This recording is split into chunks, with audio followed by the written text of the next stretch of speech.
Knowing that si Kristo, yung pinag-angklahan ng ating pananampalataya, yung Diyos na ating sinasamba, anong impact dapat nun sa atin? Number one, dapat yung perspective natin sa buhay.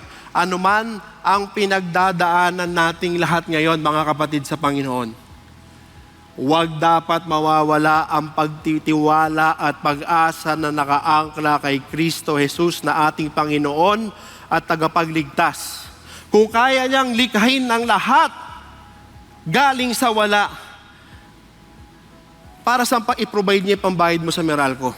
Yung sakit mo, kung nasa kalooban ng Diyos yan, kahit sabihin ng lahat ng doktor na hanggang dito ka na lang, pag sinabi ng Diyos na hindi, i-extend kita, i-extend ka at gagaling ka kasi walang imposible sa ating Diyos na makapangyarihan. Dapat bilang isang Kristiyano, hindi ka nabubuhay na parang talunan. Ang pananaw mo sa buhay, Lord, sa'yo ako nakadepende.